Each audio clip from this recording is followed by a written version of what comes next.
Welcome to Toast in the Morning. It is now time to put on your big boy pants. Sit back, relax, and enjoy the show.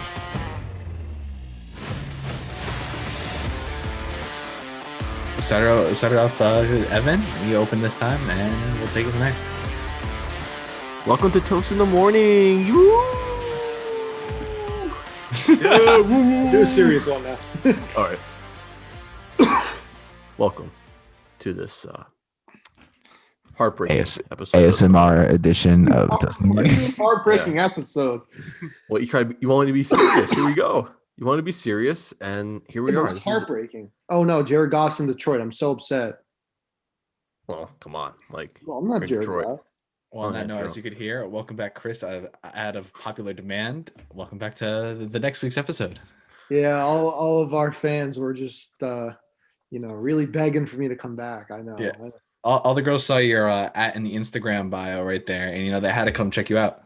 I got a couple thousand followers. I appreciate that. Thank you. Of course. Got a couple of death threats.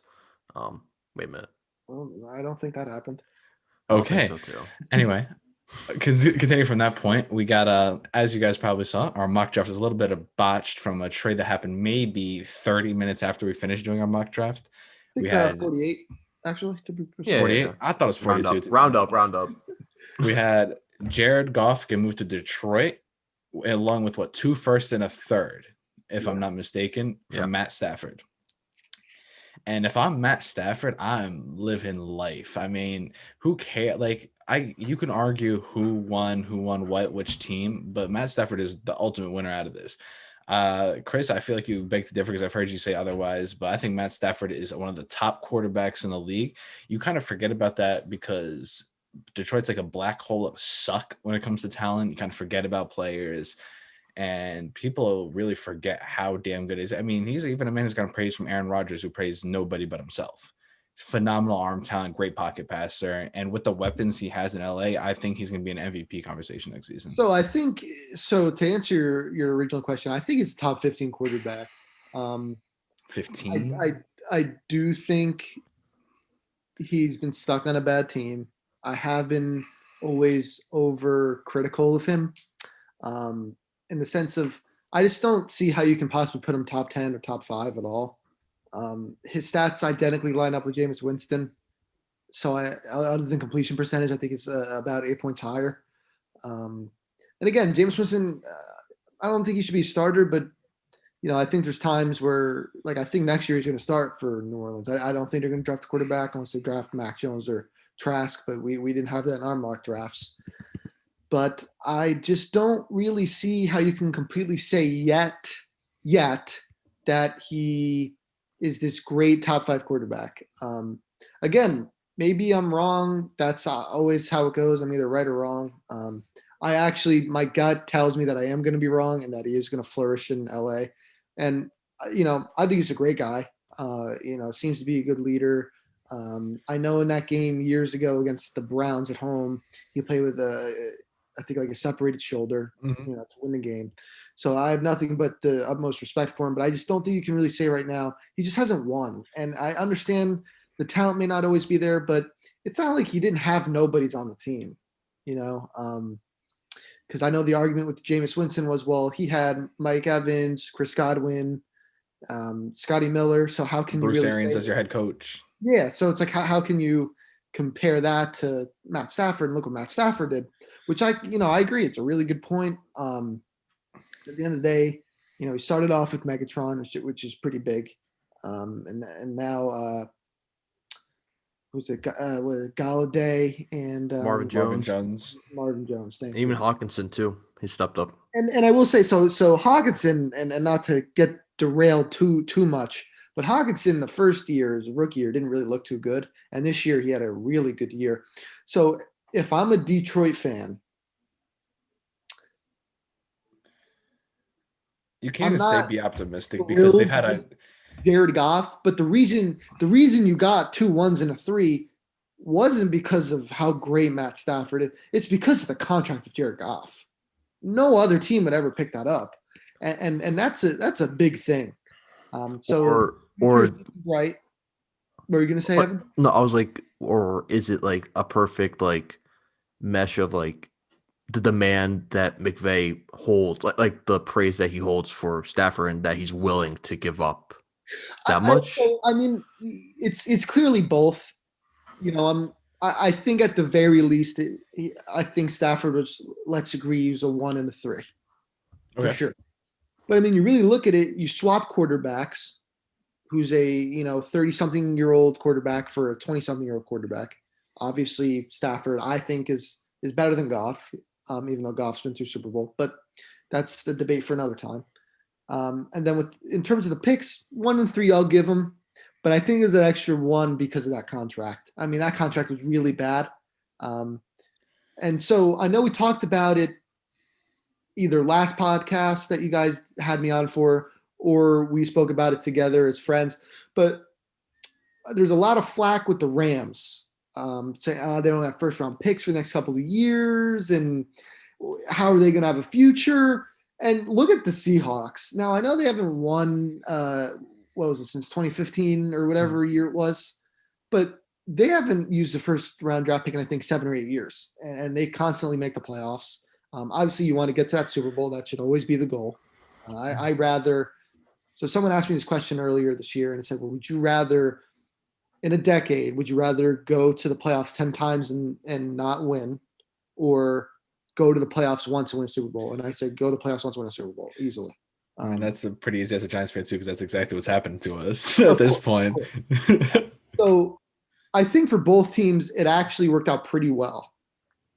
Detroit, I mean, they do have a decision to make. I was still thinking about it when I went to sleep that night, and I was like, I wouldn't necessarily count out them I wouldn't count out the Lions of drafting quarterback. Like, put the pressure on Goff, say like, hey man, listen, if you're not working out here, we have a guy to replace you. Mm-hmm. And they now have the future picks. Obviously it's not for this year, but they're saying, we have the future. We have some core guys we're going to want to re-sign. So let's figure it out here. Like, let's see if you're the real deal. I forget his name, but I really like their head coach. If you saw him, how he was speaking, Dan Campbell. He seems Very like one of well those, like spoken. we always said, like our Joe Judge, Blind Forest type guys, where he's just a hard nosed. Do you want to save that for when we talk about head coaches? Yeah, we'll get to that. Save- We'll dive into it a little bit, but it seems like for the first time in a while, things are going in the right direction in Detroit.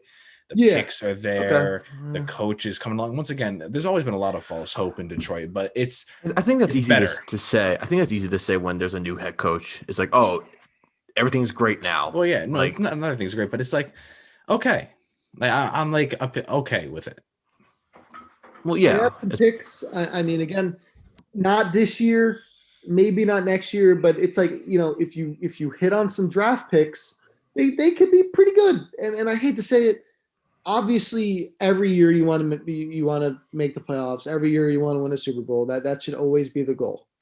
But Detroit has just been not good for so long now. Yeah. And I think they need to, kind of like what the Bills did, bring the culture back, win a playoff game, know what it feels like to win, know what it feels like to win a big game. So, I mean, when was the last time they were in a big playoff game against Dallas? Did they make it like a earlier, like the 2010s? I think they made like one It was year when they played Dallas, and there was that BSPI call or whatever it was. So, new era for them. If I'm Detroit, I'm like, all right, we're not going to be good the next 2 years, but let's see what we draft and see if we can muster up something. So and also identity. I think that's what they don't have one. Yeah. So. Yeah, and also their GM Brad Holmes, he's actually from the Rams organization. If you don't know that, so little connection there. Maybe for all you know, maybe there's a fire lit under Jared Goff's ass. I mean, for God's sakes, the man went from the sunny state of California, nice, pool in the backyard, and LA, and now you went to Detroit. I mean, people are like, oh, the downtown's not too bad. It's kind of nice and spots. I'm like, no, but no one wants to play in Detroit. It's gotten better, I guess, but it's still Detroit. It might be the worst city when it comes to like where people want to live and stay and play. It's cold, it rains, it snows. And it has the worst sports franchises too. Yeah, it's just no fun. I mean, your team dumped you. You're going to Detroit. There's just Well, nothing seems to. I think this is bold now. I think Jared Goff could very much go to die in Detroit. This could be, Well, don't the forget end of his. he went to school at Cal. So this is, I know it's stupid, but and I know they play in a dome, but this could be a big difference for him too with the attitude, because out west it's a lot more relaxed. And again, I know they ran out of patience with him. I'm not saying that, but I'm saying there's a little bit more pressure to win here. It's kind of I like the mean, yeah, Giants, like the Cowboys.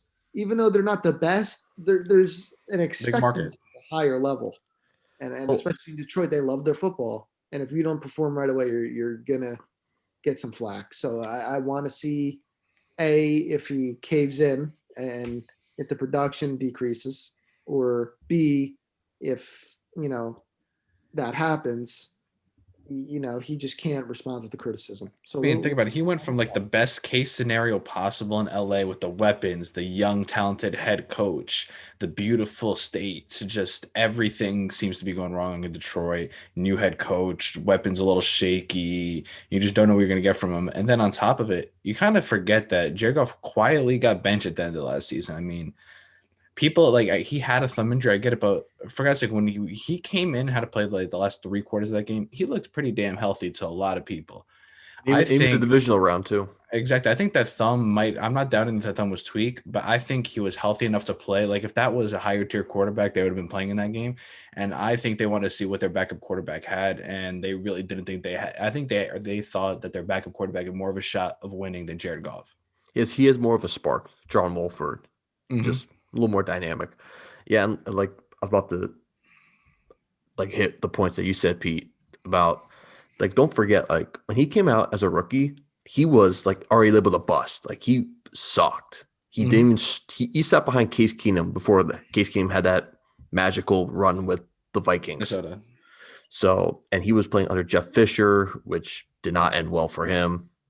And it felt like McVay was the perfect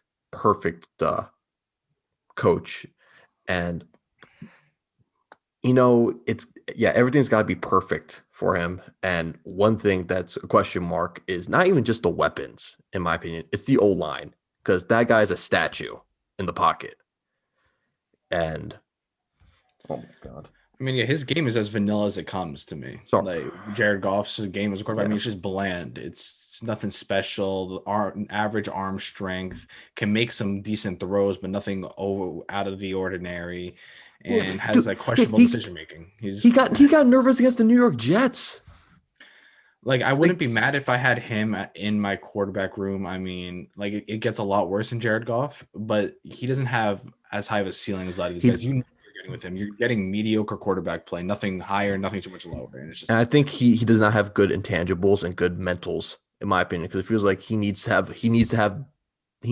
coast off of the high confidence. If it doesn't, I barely see any comebacks from him, in my opinion. He's a game manager. Not even, I guess so, but like even that he just needs like those big spark plays to like boost his confidence and so he can make plays. Against the Jets, it wasn't happening. What happened? They lost. It's funny that you said this, because I wanted to say it a little bit before, but you guys segued right into it. So I remember watching the first game that the Rams played the season against the Cowboys. And again, Cowboys every year, great defense, great on paper, but injuries, some whatever. Ego. But I was watching the game and I noticed, they would run screens like every 3 plays. Mm-hmm. I'm a big screen guy. I think if done well and correctly, can chunk up a lot of yards. But it didn't seem like that. Seemed more like a relying on, because he cannot throw the ball down the field. And it's interesting to me because in the Super Bowl run that they had, he wasn't bombing the ball down the field, but he was throwing, these 15 to 20 yard passes. Like it was nothing. And now you kind of watch it and, is it a mental thing? Is it the thumb? Is it the pressure? What is it? And throughout the year, it consisted of, and going back to what Evan said, him needing the spark plays were only screens. that they're under Robert Woods or Cooper Kupp or these quick outs or something that the wide receivers would do the work. And so again, not taking credit away, the passing yards still go to Jared Goff, but at the same time, he's not really doing the all the work. Yeah. And so yeah. again, got to know your strengths. I get that, but I think it just comes down to a point of, well, maybe he's just not that great. And so, I don't really think he's a top 5 or even really top 10 quarterback in the league. But at the end of the day, he's been to Super Bowl. He clearly, again, you look at that Rams team, that was a great Rams team. It still is a great Rams team. In my opinion, I think they should be the favorite in the NFC to go to the Super Bowl next year, especially with the addition of Stafford. But that being said, Detroit doesn't seem like it's going to work out too well. Yeah. Again, maybe I'm wrong, but the Yep. things that only the viewer can see from the outside in, it doesn't look good. The only way I can see this working out for Jared Goff is him mentally being like, all right, let's do it. Because apparently, like, I saw like a tweet that said, like, from a quote that said, like, oh, I'm happy to be somewhere that they want me. Him. Yeah. So like maybe that could be a spark plug in some like way. A start for him. Exactly. Yeah. And so where it's like I can elevate some of these guys and be more confident in my play. And yeah, I saw when the Rams played Miami this year, and I saw just the confidence was just and all the play calling was very a lot of screen passes, flat to place of the flats, like, and some run plays as well. So there's the lack of trust. And I want to talk quickly about the Rams. This like has really shortened the amount, like it's really shortened like the leeway, the window, yeah. And there is like this has got to work for McVay. You can't have another 9-7 season. This is a do or die season. Exactly.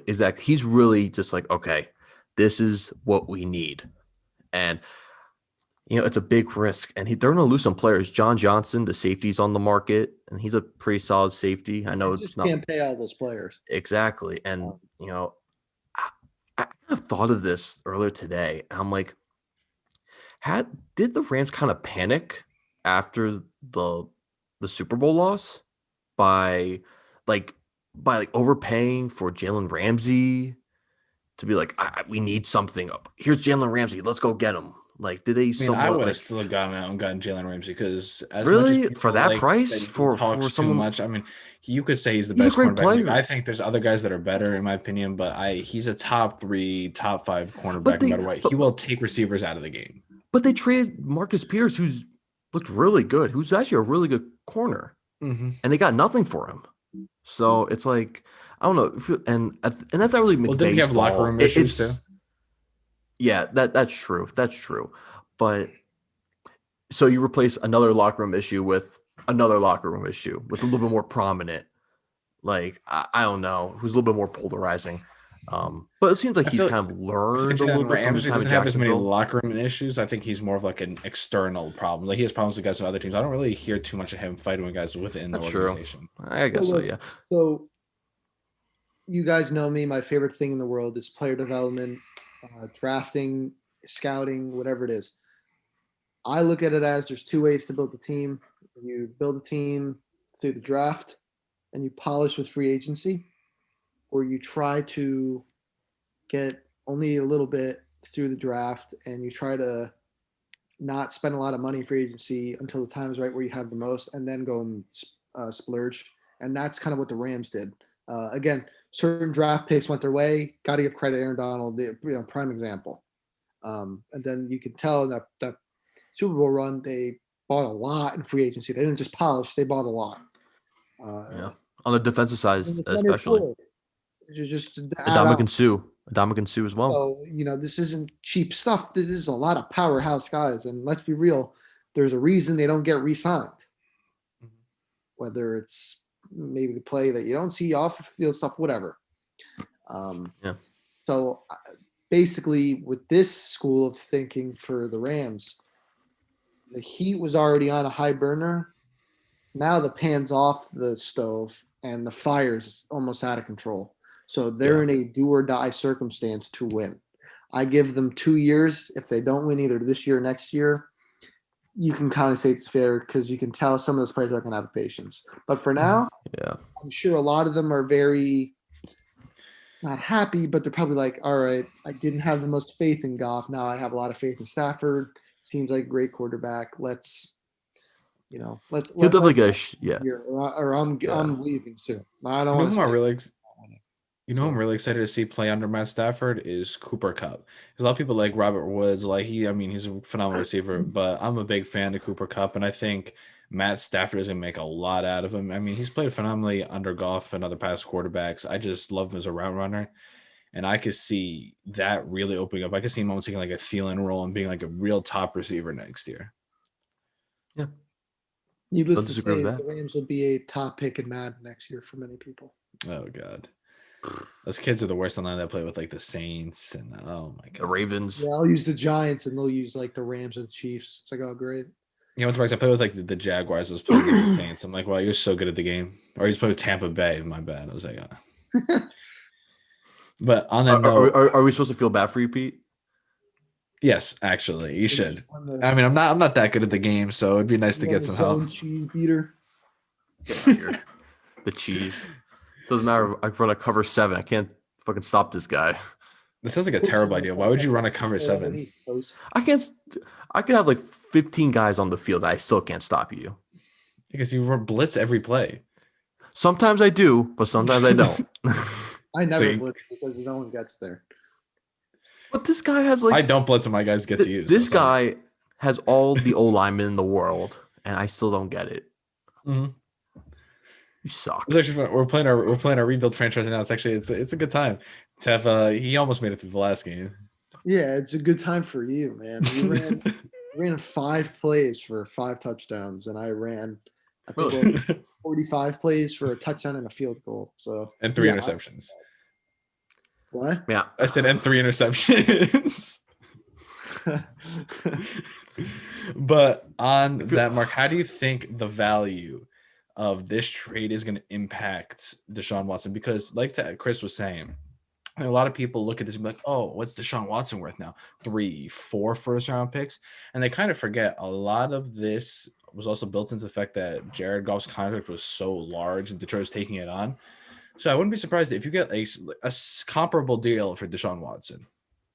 So I don't think it's going to be as skewed as something like the Stephon Diggs trade compared to the DeAndre Hopkins trade, because I think that was just a robbery. But the Stephon Diggs trade? I still think the Hopkins trade. Oh, my bad. I think they're asking for what, like 2 1s, 2 2s, and 2 defensive starters. I mean, I'm not paying. I'm not getting that. You're not getting that. Team is ever going to do that. Did you see Colin Cowherd's prediction? No.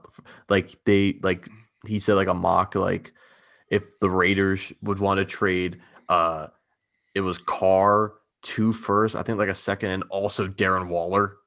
No. And I'm like, no, are you kidding me? I know. I don't know. It was like I want to bring up because Colin Cowherd, I watch his show and he's great, but also his takes suck sometimes. Now that I think about it, I wouldn't be mad if I'm Oakland and I'm sitting there, right? I have Marcus Mariota, who I still think could be a starter in the league personally. I mean, he hasn't had a real shot. He's had some problems, but anyways, that's not the point. He could be a bridge for you. No. Hear me out. No. In the world. Saying he's but that's not the point. No, hear me out. Let me finish my sentence. I said to bridge a year, but that's not the point. We'll get to that.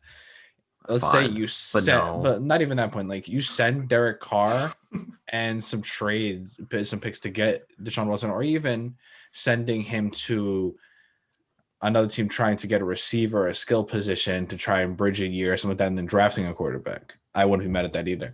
You could really send, like, that's a ready-to-go team if you plug in Deshaun Watson. If you put Deshaun Watson in Oakland, they're winning 10 games. Yeah, they're not. But you're taking out their biggest threat receiver, basically. I know Waller's a tight end, but not Waller, not including Waller.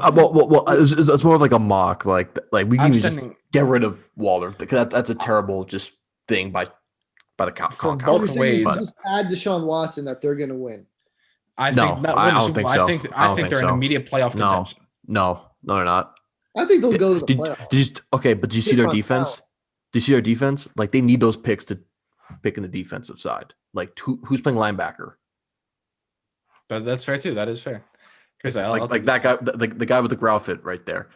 I'll Like, take like $100K salary. Don't worry. Like I'll play for free. Play why'd you play under Chucky. CTE for free? That sounds like a good time. Okay, I made like $5.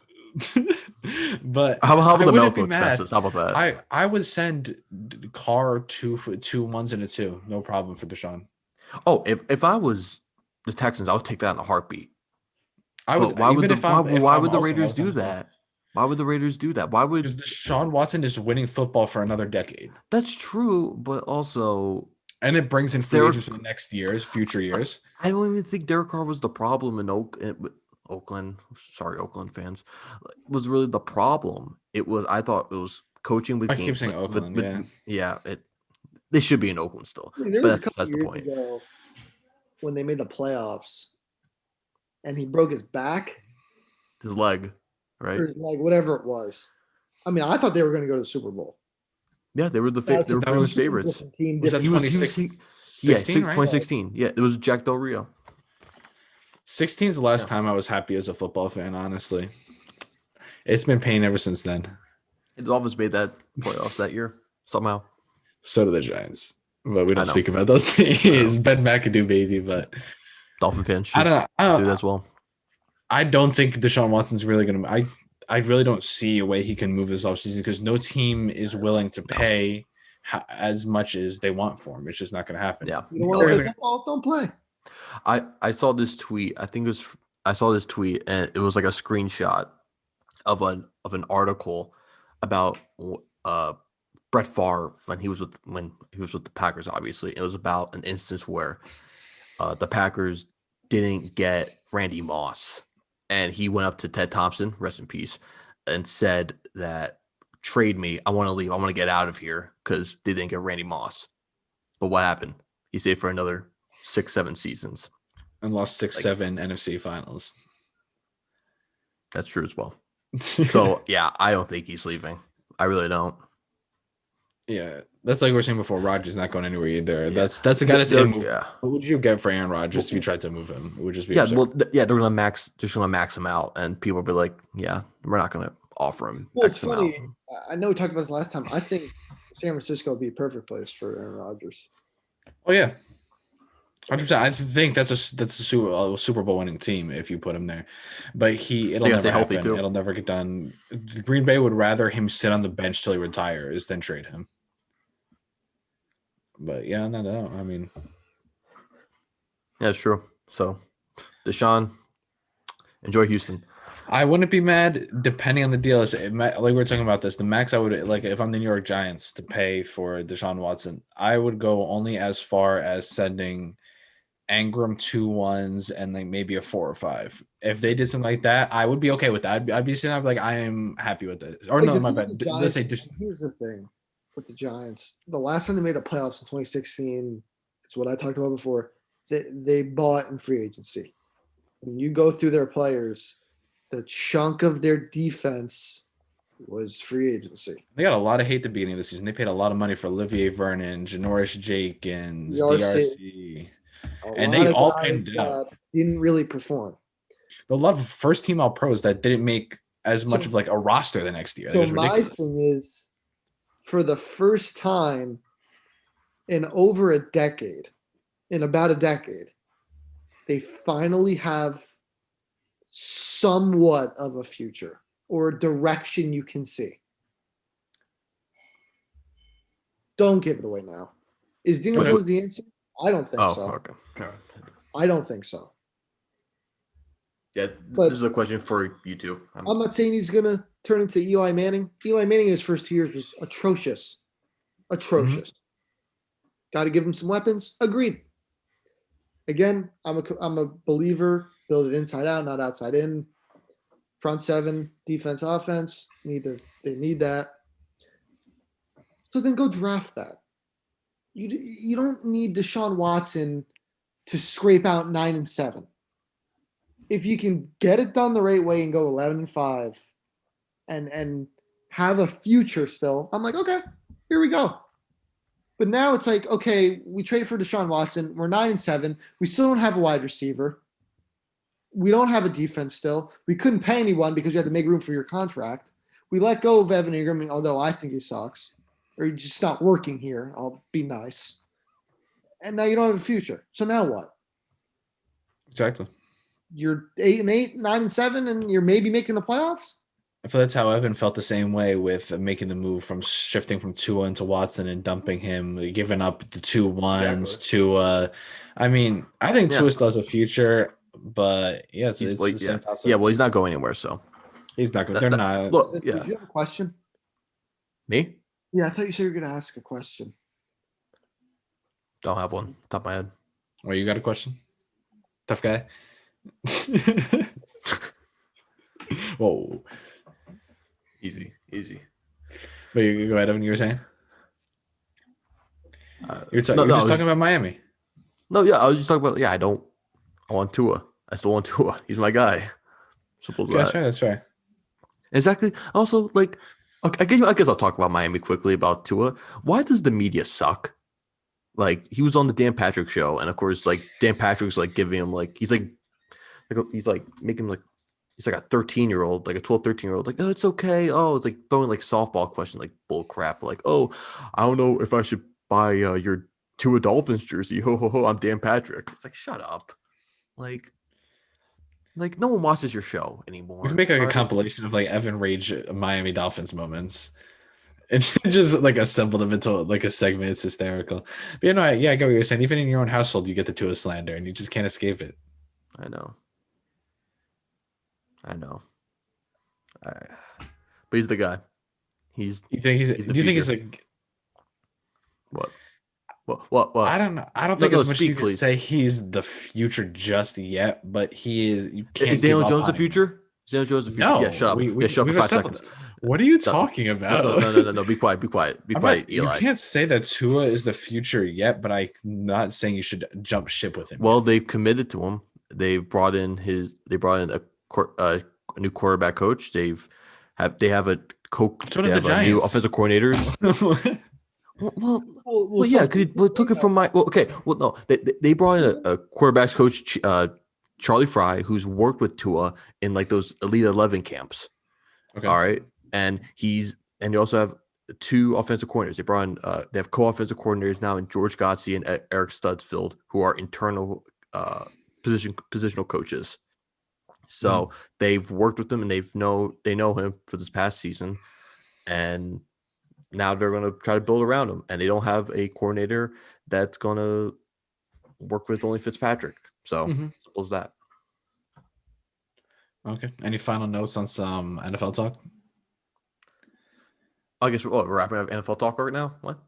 No, I'm just saying that. Do you have any final? Because I want to talk about the new NCAA game. I want to talk about some college a little bit. We can talk about that. That game doesn't come out for years. I know, but it's just the principle in general. I'm just very excited for that game to come out. That's just me personally. I mean, that game was so much fun back in the day, and I'm just hoping it's just not like a reskin. You barely played a singles down of that game. I would play with my brother because I wasn't allowed to have online that much, so I'd play with my younger brother, and sometimes I would turn off his controller and just play single player. But yeah, no, that game. The last time I played, you played the campaign.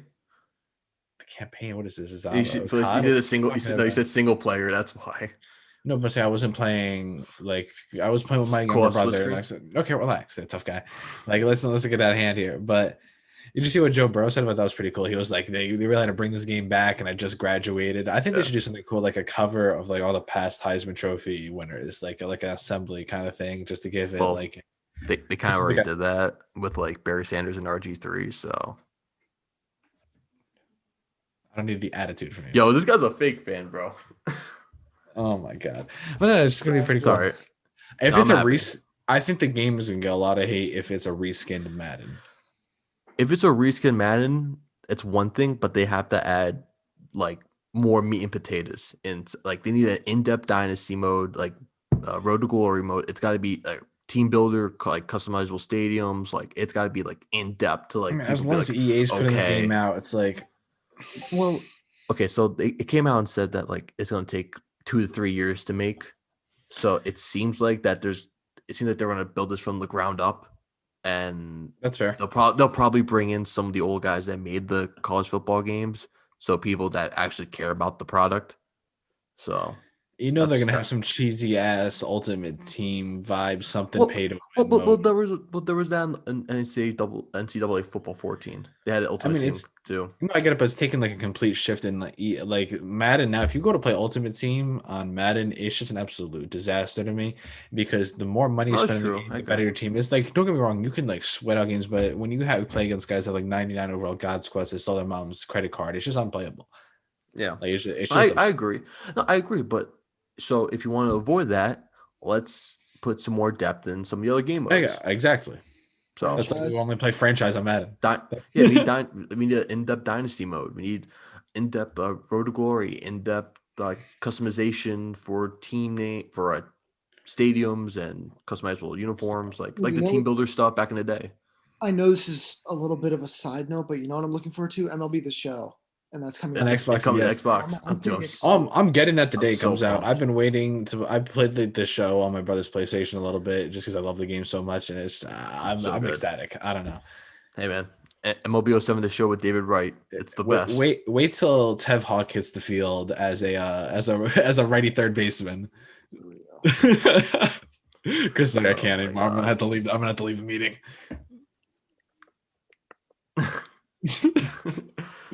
Wait, hold on. Let me give you a little.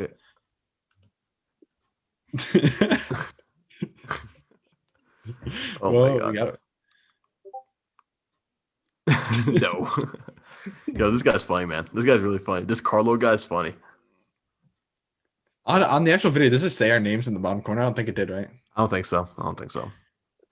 The one thing I'm hoping is that the chat wasn't showing the first like half of the video because I had it open on my screen. I don't think that's how that works. I think it will only show the screen. That's good. You know, if we have the chat, it is what it is. Yeah, but I think it only has the screen. So unless I don't know, you screwed it up, screw up the recording somehow.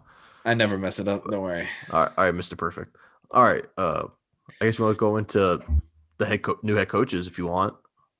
Can I actually? We'll hit it later. I want to ask you a quick question. What do you think about the Mets a little bit because they've had a little bit of an internal affairs debacle going on. I mean, you got your owner now is already making apologies, and you haven't even fielded a team yet.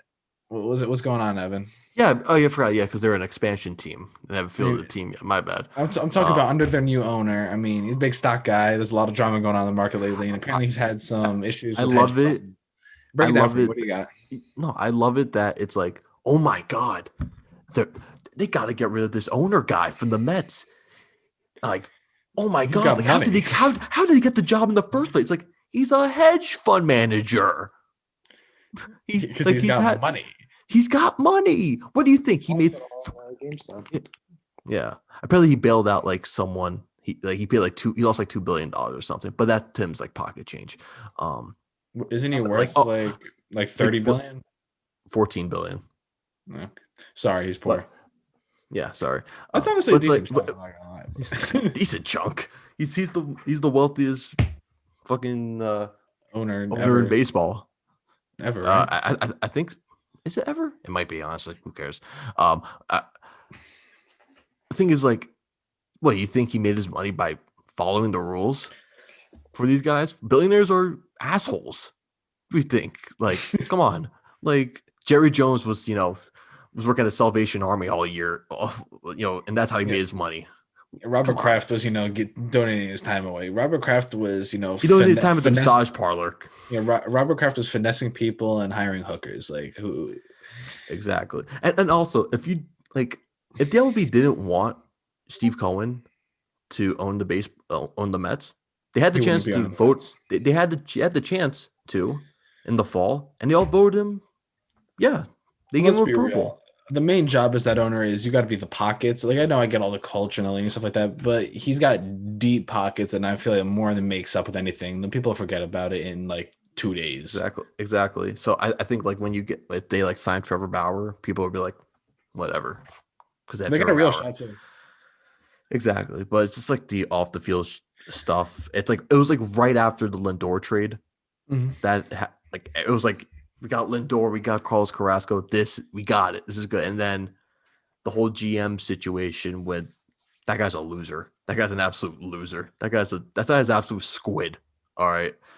And now with Mickey Callaway, with all those allegations, oh my God, it's like, and it's like, it just circles around. It doesn't matter. And although I'll say like with the Jared Porter stuff, the old GM, that stuff, that wasn't really a Met thing.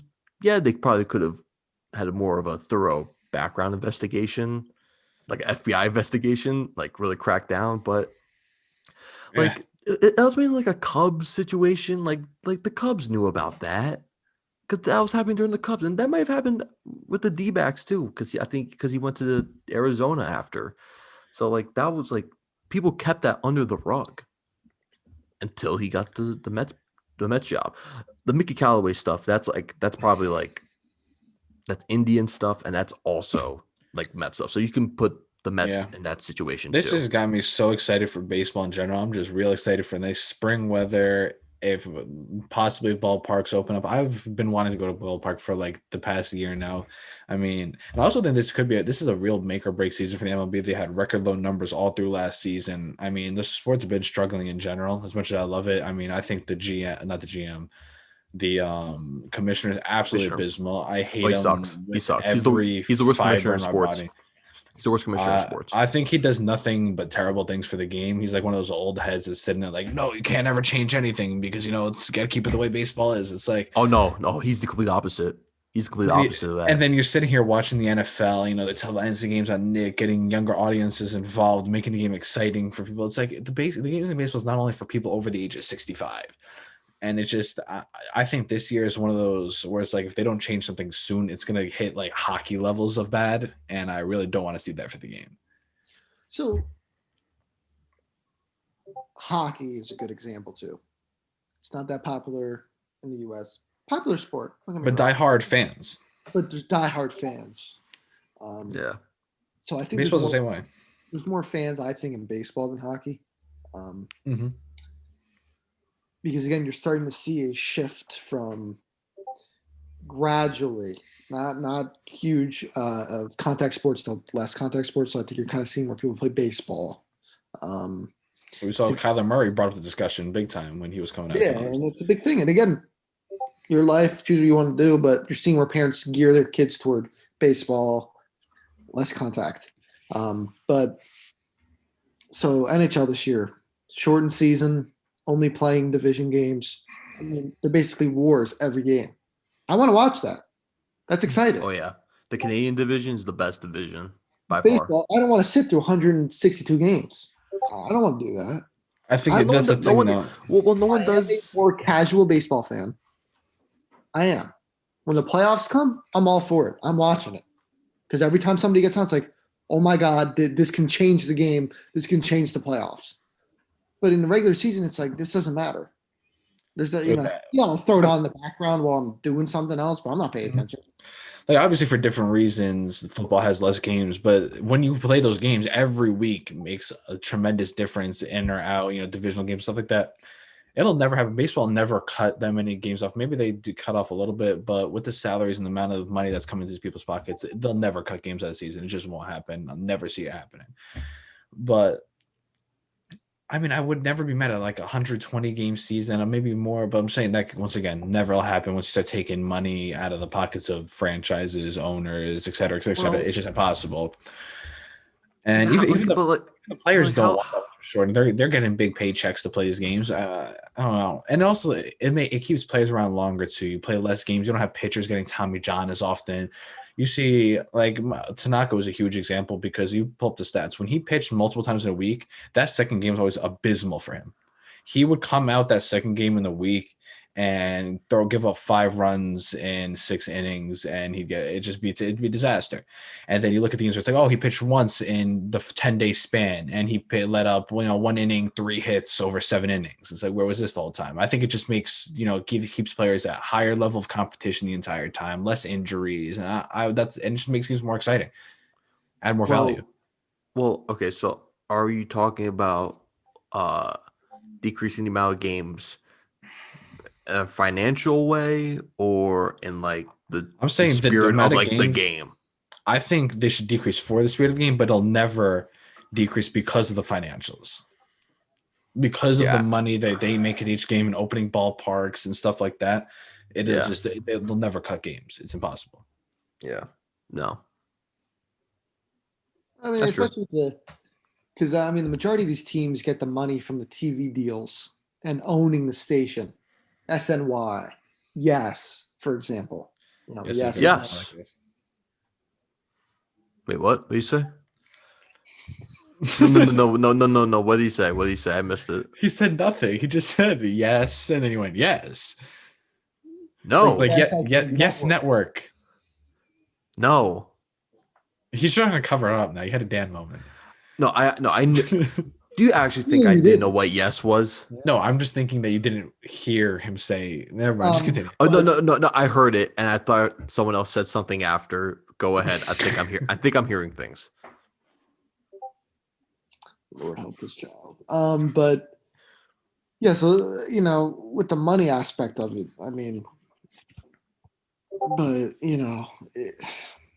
I just don't have the audacity to sit and watch all these games. I just don't have it. So we'll see.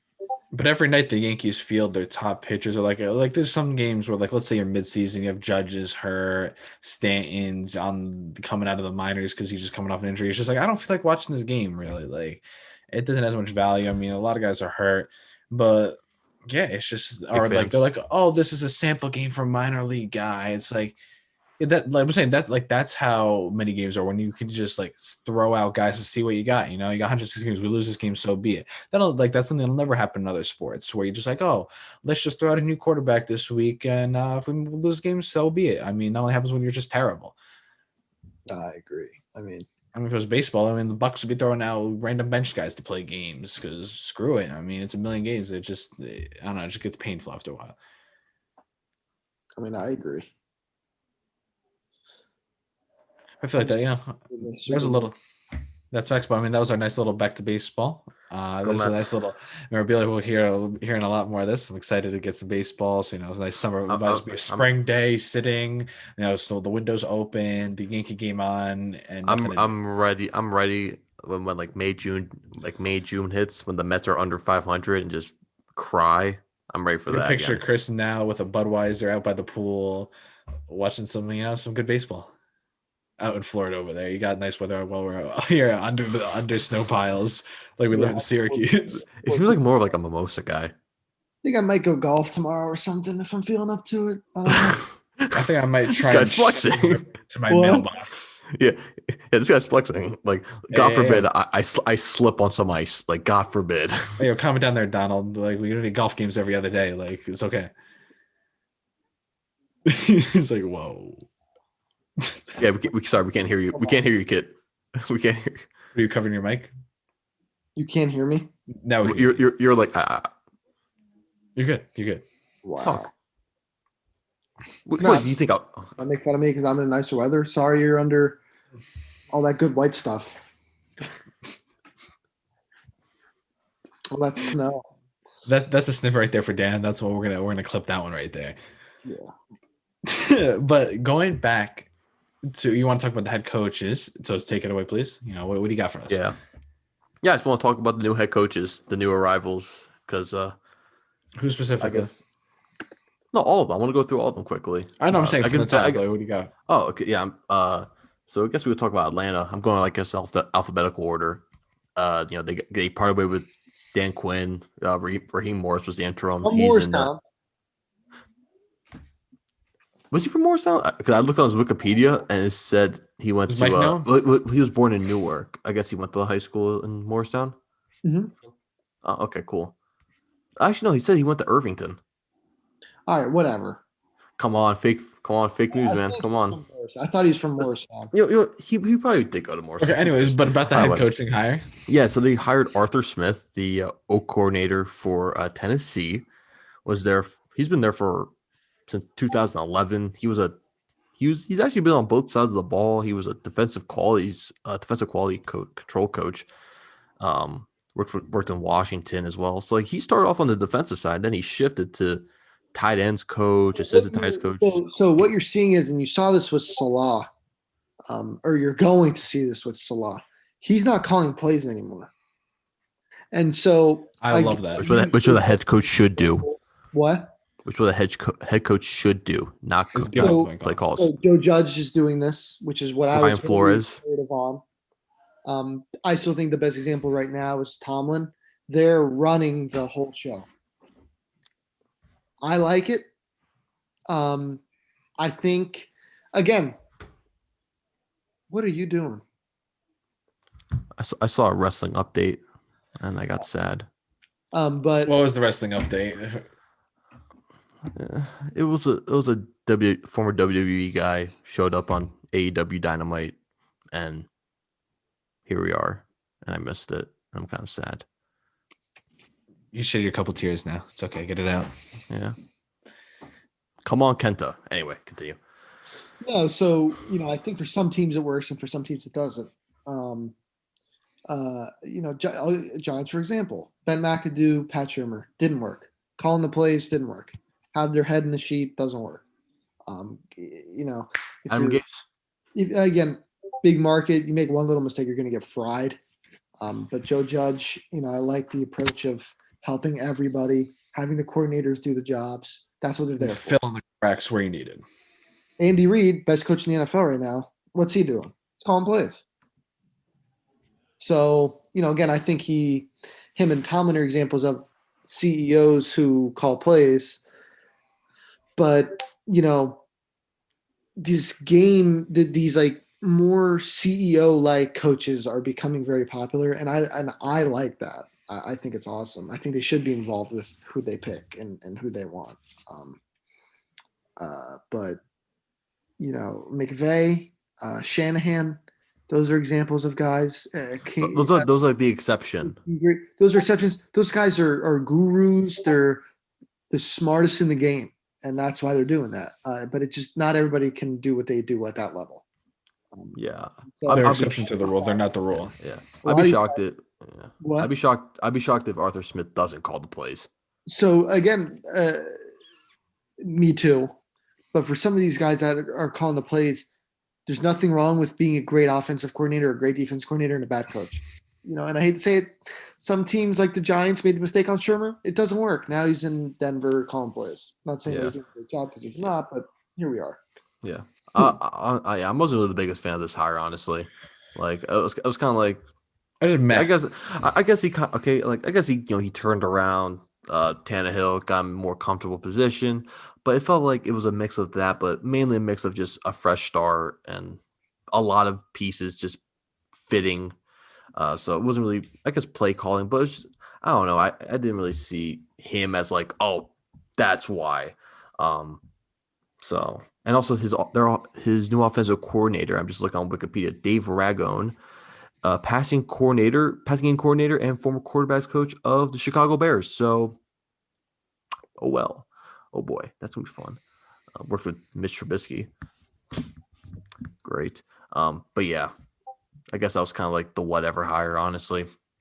I guess next we'll go back to Detroit with Dan Campbell.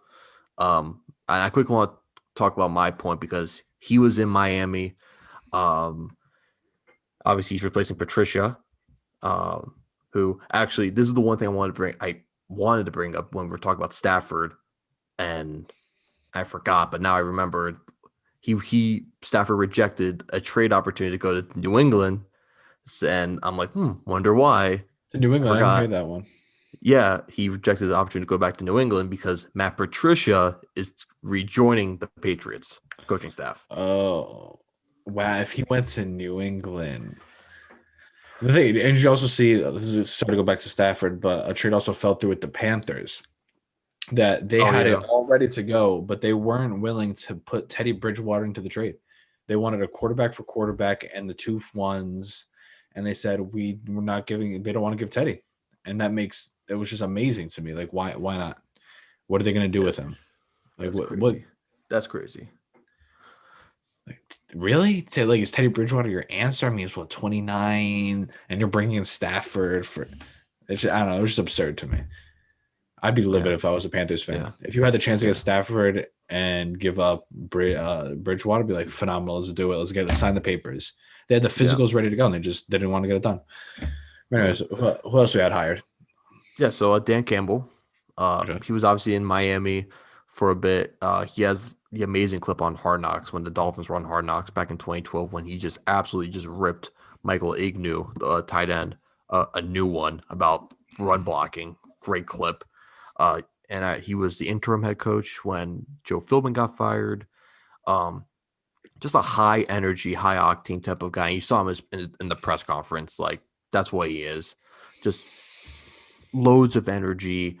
He was with New Orleans for the past 4 years as an assistant head coach and Titans coach. So, yeah, he's a high energy guy, and I love Dan Campbell during his time in Miami. Just a great character, a great guy, and it feels like this could go either two ways. People will run brick walls through him, and they could make a nice run by just competing for him, or they win like 2-3 games and they suck. Like that's the only way. Listening to the conference, it was kind of like Joe Judge. I wanted to suit up and go run through wall for the guy. Mm-hmm. Yeah, exactly. That's how I felt with the Detroit head coach. The same one. I think they both had good messages, but I want to see the production. Yeah, that's true. But yeah, I really like Dan Campbell, and I hope it works for him in Detroit. I think he's great. Next up, we got Houston. Oh no, well, I'm going through all alphabetical order for teams. So you talk about Houston and how they swung and miss with David Culley, Baltimore assistant head coach, wide receivers coach, and passing game coordinator. Has been kind of all over the block. Was with Andy Reid in Philly and Kansas City. He was with Buffalo for a little bit. It's one of those hires where it's like you don't really know until they really take over, and you can't really say anything yet. But it just seems like I'm just mad about it. I don't feel terribly about it. I mean, it's just kind of like, where did this guy come from? Why is he here? But at the same time, that's kind of happened with Joe Judge. I was like, who the hell is Joe Judge? Where the hell did this guy came out of? And then all of a sudden, it's like, oh, he's friends with this guy, knows this guy. He's a pretty good guy. It just, we'll see as it pieces along the season. But as of right now, I have no words. I just don't know. Never heard of him. At least it didn't hire what the rumor was like. What Josh McCown was interviewed or something like something. Josh crazy. McCown was interviewed for I don't think a head coaching job. No, he was hired. No, head coaching job. He was hired for head coach. I heard that head coaching job. I thought it was a coordinator actually, but head coach. He was hired for head coach. Like, it's like, okay, like it's out of the box. It was a out of the box hire, but not really because the guy's 65, so it's like he's like an experienced coach. Like, he's been around for decades, but I'm not sure. Like, this is not really the greatest. It just, I don't know. I don't like, and nothing. I'm not saying he's a bad coach. I'm just saying it's just not he would have the been right. hired by now if he's this old. No. Okay, I don't know. I'm just asking you. That could also be a question. But like, if he's 65, is like, why hasn't he been talked about before? He's coming up on a. I'm waiting on Bieniemy. I want to hear more from him. I want to see. I mean, once again, I think my hypothesis is of the entire situation is that Bieniemy wants to wait out. Andy Reid told him you're going to take over, and he's just waiting to. I'd wait up to like 5 years if you told me I'm getting Patrick Mahomes because you're giving me 10 plus years of playoffs. Like, who wouldn't want to wait for that? And what, risk go somewhere else, trash your reputation, then you end up as a quarterback coach on a terrible team. I mean, that's what Ben McAdoo did. It's just a route you don't want to take. Well, you calling Eli Manning a bad quarterback? And that's not my point. I'm talking. I didn't say bad quarterback. I said bad team. Toast. gonna have to rehear that one. That's Back not, to this, Rope. that's not the point. There's a But I lot. understand. No, I understand your point. Exactly. You want to wait on it. I mean, I just think Peterman's gonna stay there. But if he was, actually looking for a head coaching job, I'm jumping on Bieniemy. I like him. Like the few times I've seen him talk at press conferences. I mean, he's got to learn a thing or two sitting under Andy Reid. You got to learn something at some point. And I don't know. I could see him being a real option. Yeah. So good luck to you, Deshaun. Next up, we got Jacksonville. They got rid of Doug Marrone, who's actually going to Alabama as the O-line coach, and now they hired Urban Meyer. This is going to be interesting. This is going to be a fascinating team to watch because of Urban, and hope we would expect Trevor Lawrence. It's like a soap opera. You're gonna have Urban Meyer back in there. You're bringing a first overall pick, a shaky organization, a small market. And it's gonna be very interesting. The offensive coordinator that decided to pass the ball on the goal line in Seattle Patriots Super Bowl. Yeah, I mean it's definitely a testing roster. It's a learning year, but they need to get. I think they have like serviceable weapons at the moment. Obviously, they don't have great receivers. They have okay receivers and a good running back right now. All you have to do for this one is give him protection. Give her Trevor. Let him make mistakes. Let him do whatever, but he can't be getting hurt.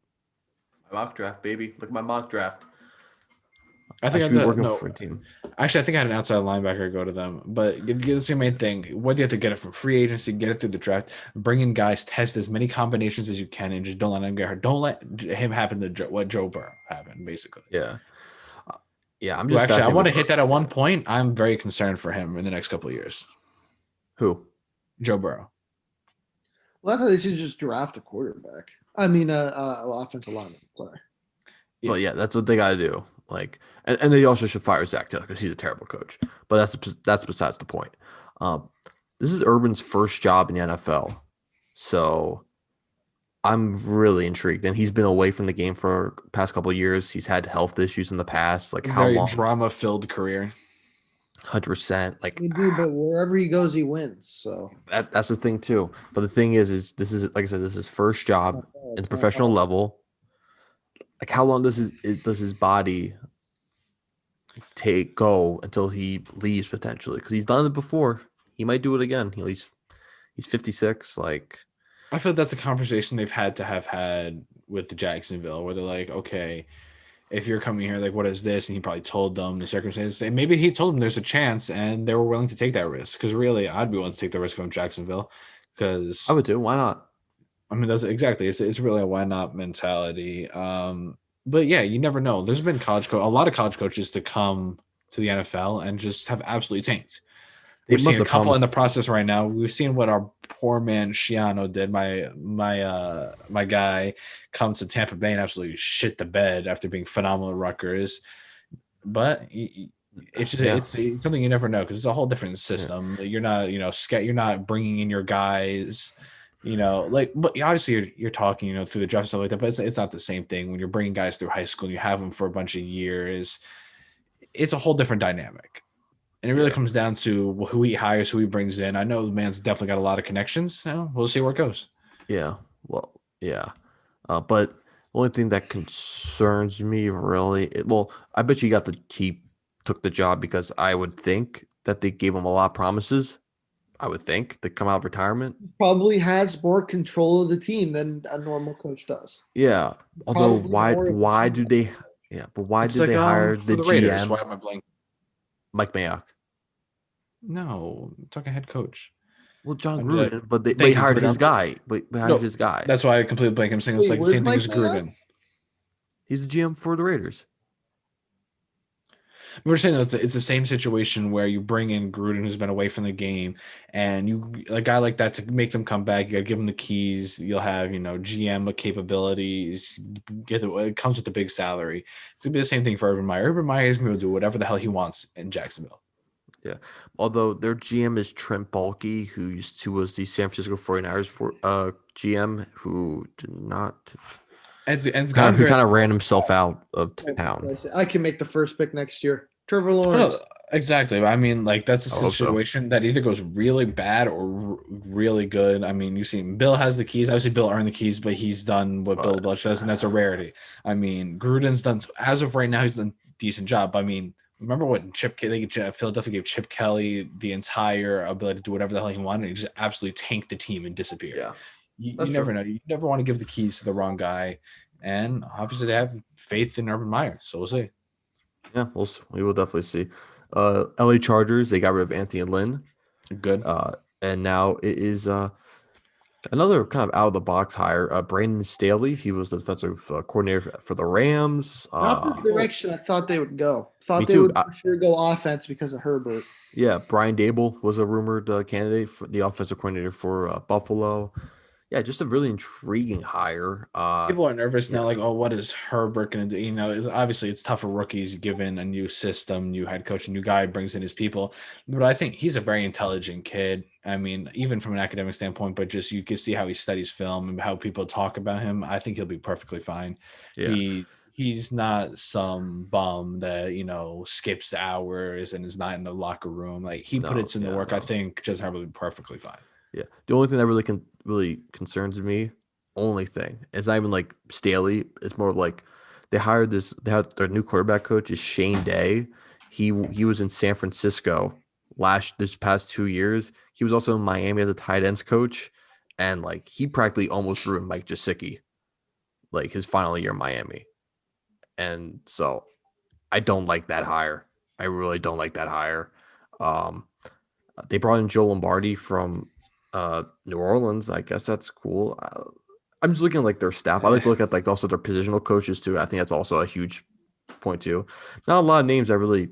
Ronaldo Hill. I remember him from when he was in Miami. I remember being like, this guy sucks. But he's the defensive coordinator. He seems like a smart guy. Like I saw him and he was on the Colin Cowherd show. Like he was interviewed. Seems like a smart dude, a really, really smart dude. But I don't know. I really don't know. Although I will say they do have to improve that defensive side of the game. So I guess I could see from that standpoint. But I don't know. I don't know how I feel about this hire. Okay. So we're going to Salah.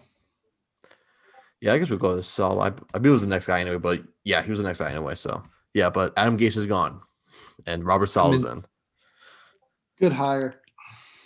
Yeah, I hate that he's a motivator. I know we're starting to see a lot more like of those personality guys, and I like that. That's my favorite style of head coach person. A lot of people love the gurus, football geniuses. I think your head coach is obviously got to be able to fill in and have football knowledge, obviously, but I think their main role has got to be a leader and a motivator, and that's what I see more as Salah. If you work in the NFL, you're a smart guy. Obviously. Like you know the X's and O's, so it's like it's got to be more than that. Like, obviously, as much as we hate Adam Gase, I mean, the guy knows football, clearly. He's a very smart football mind. As much as you may disagree, think he's a terrible head coach. But he just lacks a lot of decision-making and stuff like that, where I'd rather have... He lacks a brain. No, exactly. But common sense. Yeah, but that's why I'd rather have, like we go through, our Joe Judge blind Freud, we mention this every single time, where we know they know football. Obviously, they know football. They've been around Belichick. I mean, George has been around Belichick and Saban. They know football, but they take more of a role as I'm going to tell you what to do your job. New England mindset, do what you have to do. And like we saw during the season where like there was lacking the outside, Joe Judge will step in there and he'll divert his attention where it needs to be, but he expects you as a coordinator to deal with the offense. You as tight ends coach go deal with the tight ends, and everybody as a unit gets it done. Yeah. There was like this great video that it was like him talking about like what there's like the video going around with Robert Saleh like doing like this presentation or something. Just yeah, it seems like just all about character, all about personality, just getting smart people, just getting the right people, all about fit. And yeah, like I was hoping the Jets would do a Jet thing and just whiff again, but seems like they got a guy. They got a guy that was highly regarded, was a guy that had probably offers last year, came back to San Fran. And yeah, he's getting another shot. And this is a team that also needs a massive culture change. And hey, give credit to Joe Douglas. He's got his guy. So I'll give him that. I really give him that. So doesn't really concerns me on the roster side, but coaching. They need a lot of help on that side. True. So, That's exactly. And last but not least, we got Philly. They fired Doug Peterson. Mhm. He brought in. So we talked about press conferences with Dan Campbell and how fiery his was. Then there was Nick Sirianni's press conference where I'm not going to rip on him. I'm really not, because you've seen. I've been in Xbox Live. Exactly. I've been in Xbox Live party chats with you guys, and you see me stuttering over my words and slurring and stuff. Like he does, he does this. He did the same thing. He did the same thing. Aside, though, they seem to have the Eagles hired a yes man, Frank Reich prodigy. So there's a connection there. And they clearly chose the quarterback over the coach. So yeah, no, they did. That's going to work out. Exactly. It's an absolute dumpster fire. That's what I'm hoping for, at least. Yeah. This was another one that really came out of nowhere. Like I couldn't believe it when I saw it. Yeah, I was like, really? Nick? Like, does he also? He doesn't call the plays too. That's Frank Reich. I don't know. Like, yeah, like I'm not sure about this. It just makes you think, and you're like, did they really hire someone that they really think is going to win, or did they just hire a guy that they want to hear? If that makes sense. Well, I think the management's going to take a lot of control, and they kind of just put a guy 100%, there. 100%. Like, it almost gives me like Jason Garrett vibes, like where there's like, you're just going to stand there and I'll be Jerry Jones. I'll do whatever the hell I want with the team and the roster. Yeah, obviously you're going to call plays and stuff like that, but you're just going to be a play guy. You're not really taking over the team that much. Yeah. How long has Howie Roseman been there? Oh, he's been there for 2 decades. Jesus Christ. Oh yeah. Yeah. But at least they did fire Doug Peterson. He's should have been out of the job like even last year. But yeah, Sirianni, I'm not sure. I'm shocked that there was some obvious the guys that were highly touted, like the enemies of the world, Brian Dable, Matt Eberflus, the defensive coordinator for Indianapolis. None of those guys went. There was a bunch of really the only one that was you would expect out of those coordinators is Saleh. Really, and maybe what's the name? Maybe Arthur wanted to stay because you never know. Like you see, maybe it was we could win a Super Bowl next year. It's a good roster bringing a quarterback. That's a roster that can win a Super Bowl next year because they have a lot. They're the most cap in the league. Not the most. I'm pretty sure I think they do have the most cap. I think they do have the most cap. I think they do. Would they go 11-5? That is the most. The Colts. That's the most prime situation. The most cap in the league for I think almost 3 years in a row, or top 5 3 years in a row. You just went 11-5, and you got the most cap. They're going to spend a lot of money. They're spending a lot of money. They're ready. That's the situation you talked about before, where it's you build what you have, and then when the time is right, spend the money. This is the off season where they have to just dump money. They need to sign contracts, bring in some big names and big guys. Yeah. Oh yeah. Huh, that's number 1 quarterback. I think Phillip Rivers is what held them back personally. I do too. Oh yeah, I agree too. I didn't think he played that bad in the playoff game, but yeah. Look at if Andrew Luck was still here. That bad. If Andrew Luck was still here, they're once again AFC final, the same situation. I still feel terrible for Colts fans. That's still insane to me that he's gone. I don't feel bad for them. They started bullying him. Once again, imagine he was to come back. Imagine Andrew, because he said it when he retired. He was like, "I'm not closing the door to ever returning." I saw on Twitter, and I guess, and Pat McAfee was talking about. There's a rumor circulating that he might come back, a speculation he might come back. Now you see a little bit of protection going on. Let's say to tell him, look, we have a decent offensive line, and we are going to draft another guy. Well, because that was the biggest problem in his entire career. Who's getting knocked on his ass every single play. If I'm Andrew Luck, I'd be like, if this is the time, then when is? I feel like this. It's ride or die time. Like, let's go. They left the door open for him. He's still friends with the people on the roster, the people on the team, still keeps close connection with the Colts. I could see it happening. Didn't like one of their linemen retire? Like what, DeConstanzo? I think one of them retired or something. But there was a Quentin Nelson. So Quentin Nelson's I don't arguably the know. best lineman in the league. So Quentin Nelson for sure. I mean, he's Facts. from New Jersey too. Yeah, Notre Dame boy. So those Notre Dame linemen are always tanks. So. yeah, And tight ends.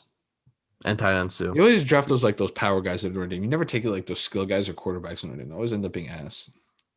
It's got facts though. No, like really. You take defensive players like linemen and don't touch anything else. Yeah.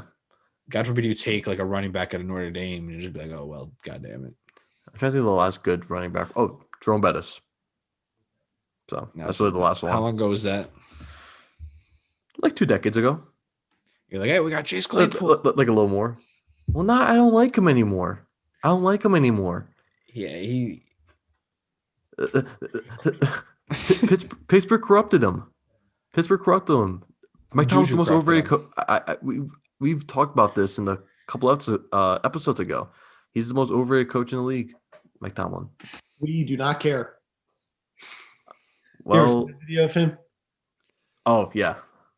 Oh, we don't care.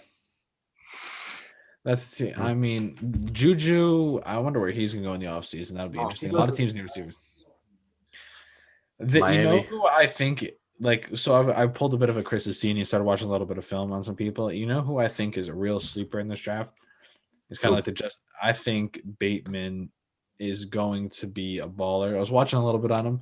I mean, he runs once again high tier routes, obviously, but he has phenomenal hands. He's high speed receiver, making phenomenal catches. I mean, I was watching some of the coverage he was catching balls on. He was catching deep balls, running past DBs, and still making contested catches that you don't see guys like Tyreek Hill making plays on. Where you see a rare combination of speed guys and speed guys with hands. I mean, you will think about it. You had what's his name? John Ross, who is absolutely terrible.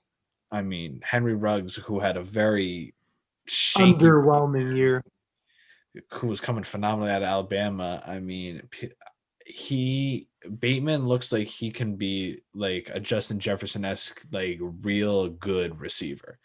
The only other two, and the other guy I was watching on, who now I've shifted my mock draft a little bit, is Jalen Waddle. I think he's a plug-in best route runner in the league. Not right into the NFL, I'm saying, but coming out of college. I think he was running some routes. In a draft class. Yeah, that's what I'm saying. Okay, I think some of his routes are just flat out unguardable. You run some of his hesitations and body fakes and matched with his speed are ridiculous. He has Tyreek Hill speed. He has that dynamic ability. Those two receivers are my highest draft position to reward ratio. Obviously, Devontae Smith and Jamar Chase. We all know that. I'm talking about guys that are 10 plus. Yeah. I mean, I was thinking about today though, Toast. There's only really been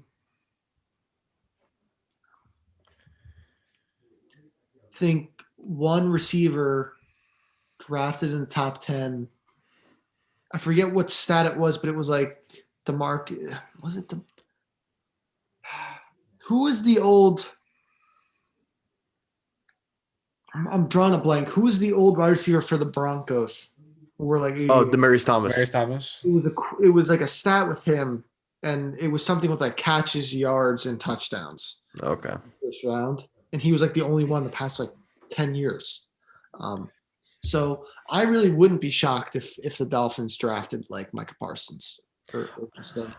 I would, if I don't. I'd be completely satisfied if I was the Dolphins. I'm taking Micah Parsons. I would prefer to trade down. Yeah. Well, so what would you want? More draft capital? Trade down, more draft capital, and pick Jalen Waddle if you want. But that high to pick I don't know. You can. There'll be someone. There'll be someone in the late teens, early teens, somewhere on 10, 11. 9, I 10, think there's a 11. lot of value in You those can- top you can- 15 picks. It's very like this is Yeah. this is an interesting draft class, but I think there's gonna be a lot of receivers specifically taken in this first round. And it's like weird because it's a mixture of there's a lot of teams that need receivers and a lot of good receivers coming into the draft. Yeah, and I mean, I guess we was could- that last draft class that was a lot of receivers, and it didn't. I'm thinking what year it was, but I think it was the year with I'm blanking on his name. He ended up coming to the Giants for a little bit. Corey It was a real Coleman. high draft pick. Yeah, Corey Coleman was that class. There was a whole bunch of receivers taken. They don't pretty much remember all that. were bad. They were all bad first round receivers. Probably 2015, 2016 was that year. It was right. It was right around that range. Corey Coleman was phenomenal in college. Injury here, bad hands there. Where did he go to school? Did he go to Baylor. Baylor? That's what I thought. Yeah. I mean, it happens. Some guys just don't pan out. Yeah, development, coaching, situation, everything. I wouldn't be surprised if the Dolphins don't pick a wide receiver with their first round pick, and they might pick someone day 2 or something. I'll be shocked. So I think there's the most talent in the league in terms of wide receivers. I think that's where the most talent is in a position. yeah. Well, also don't forget Just there's skill positions in general, running backs, quarterbacks. Fine. In everyday starting offensive lineman or an everyday starting middle linebacker. You just don't find that all the time. Yeah. But with the wide receiver true. and the running back, you can find those guys. Because they don't have to That's play. true. That's true. Yeah. But also don't forget free agency hasn't happened yet, so True. yeah. Let's be real. If you think about it realistically, the trade hasn't happened yet between the Lions and the Rams. It's not official until the end of until the start after that first week of free agency. So Yeah. All right. I want to finish off with one more thing that we'll head out. Okay. Is make some award predictions because the NFL awards are this Saturday. So Yeah. I'll make a little prediction. So we'll run through some of these awards and yeah, we'll bounce. We'll say each award and each person will give our thoughts and etc. Yeah. So coach of the year, who do you guys think is going to win coach of the year? Andy Reid. Stefanski. They'll give. Coach of the I'm year. saying who I think is going to win coach of the year. If I was to pick my coach of the year, I would have gone with Flores personally, but He should yes, win it. Stefanski will probably be up there. Stefanski's going to. I think everyone's going to vote for Reid. That's just normally how it goes. No. Coach of the year. Coach of the year is always most improved team. This That's man, how it always works. this man don't get it. Fair. No, you honestly don't. Have you seen these awards? It's like No, I coach have, of the I year have. is always most improved team. Okay. It's always fair. most. Matt Nagy won it, I think. So, I think Flores should win it. I really do. I know it's biased for me, but Stefanski, okay, he's done a great job in Cleveland. However, that There's no team. base for that What do you say? It kind of can't. first year. Who, Stefanski? Yeah. Yeah. There's no ground for this. Is just a starting point. Right. So. What I'm saying is that team was expected to be good last year, but what happened? They got the coach. They got the coach completely wrong. So they just needed to get someone who was competent, and Tim Stefanski is at least competent. He's a good coach. Flores, that team sucked last year. I mean, they were supposed to be the worst team in the league, and it wasn't. They were supposed to be the worst team in the league, and they won 5 games. And heck, even then, this year they were kind of okay, they might hover around 500 or whatnot, and they won 10 games. I mean, that team where they won 5 games might have been the least talented roster I've seen in my lifetime. They were. I think that team was worse than the 16 Browns in reality. From just a straight roster standpoint. From a roster standpoint, 100%. But their coaching walk just runs laps around them. But I think Flores should win it. It seems biased. It's probably going to go to Stefanski, but I'm hoping Flores wins it because A, pride for me as a Dolphins fan, but B, just looking at the situation, just having some context, Flores just inherited a blob of nothing, and he turned into gold. That's what I think. I'm looking at like NFL.com, and I guess like some of the writers had like their rankings, and second place was Sean McDermott. I like Sean McDermott, but he should not. I can see him getting votes. He get votes, but not above Brian Flores. Like, get that crap out of here, bozo. Then what next? What we got? MVP. Yo, we got a couple. I'm sorry. Okay, go ahead. Sorry. Sit back, Rutgers. I think this is a unanimous one. Comeback player of the year. Alex Smith. Yeah. I think nothing to say there. Yeah. Next year is going to be really interesting because it's going to be Saquon, Odell, and Christian McCaffrey just to start. Okay, that's true. Christian McCaffrey, if he puts up anything remotely close to what he should, he'll win it. Yeah, probably. Defensive Rookie of the Year. Give me some names. Herbert because I like Herbert. Defensive. Defensive. Give me some names. Who we have coming out this year? Hit on the Chiefs. I forget his name. Like L'Jarius Sneed. Yeah, I think he's gonna win. I think it's Chase Young. Oh, I completely forgot. It's just because of how big of a name he is. That the Chase Young will take it. Yeah, the guy's also a beast too. So he was invisible in the first round of the playoffs. So. Player. But people make this year was like the greatest defensive rookie year ever. No, it wasn't. He didn't even get 10 sacks. Bosa had a better rookie. Bosa's rookie year was just absurd. Yeah, no, 100%. Yeah, no, 100%. I thought he that's showed a lot another of guy, flashes and stuff. So that's another guy I wouldn't be surprised if won comeback player of the year. Oh, him, yeah, because I forgot about him. What about oh yeah, true. Does George Kittle maybe in that conversation too? No. How about anyone from San Francisco? How about that? Anyone with an ACL, basically. Pretty much. Yeah. I think Chase Young's gonna get it. So yeah. Okay. He was a Pro Bowler this year, all pro. Like they'll give it to him or something. Offensive player of the year.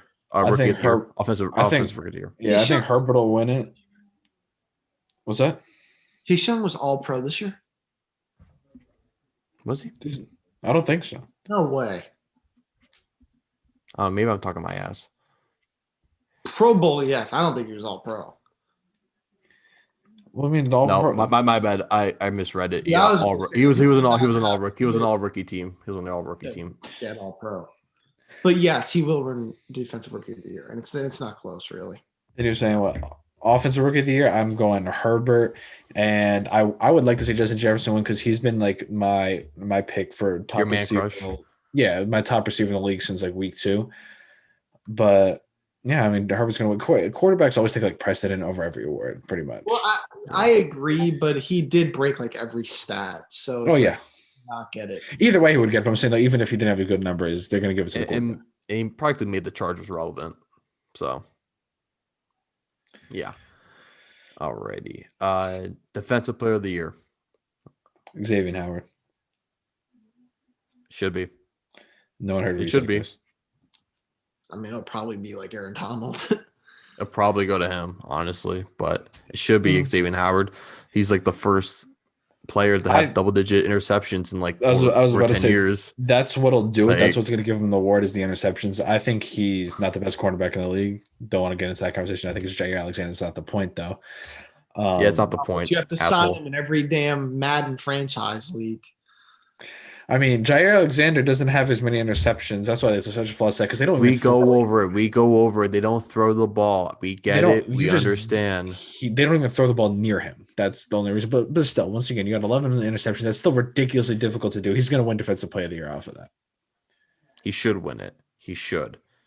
And I don't know why the hell like this whole TJ Watt like thing's going on. Like he is a beast, but like how many sacks do he have? I think like 15. 15? Hold on. Yeah, he had 15 sacks. Hold on. I'm looking at Cameron Wake. How many sacks he had 1 year. He's a Penn Stater. He is a Penn Stater. He was in New York for a little bit. 1 year he had 15 sacks as well, Cam Wake. And where was his defensive player of the year considerations. Well, Get no outta one likes here. the Dolphins, so Yeah, but That's he's a fact. beast. I'm not saying I dislike them, but Yeah, dude, Joey Porter, his like second year in Miami had like 17 sacks. Like, get out of here with this garbage.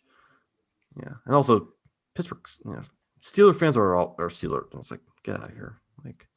Like the most they're like the most unlikable fan. In my Don't even opinion. get me started about old head Dolphins fans. They might be some of the most annoying human beings. yeah, DJ Watt had 15 sacks. Yeah. No, peak. No, what do you say, bud?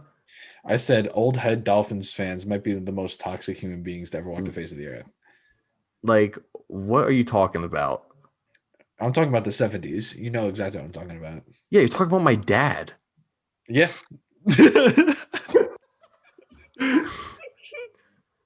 Did I stutter? I've been saying that like he also doesn't have a trillion arguments with his dad about everything with the Dolphins. I do. I don't like watching games with him. I love him. All my. Also, you're proving my point. Yeah, but I gotta defend my dad, so fuck you. So, wait, what do you think? I'm gonna like, she's like, oh, yo, facts, yeah. What's our next award? Let's move on. So offensive player of the year. Patrick Mahomes. I think like Josh Allen. Implies the MVP of Aaron Rodgers. So, wait, so is it like the offensive player of the year? It's like runner up to the MVP basically. Okay. It's like when you remember Brady and Matt Ryan's. I got it. Yeah, probably. It probably is. I'll say Josh Allen too.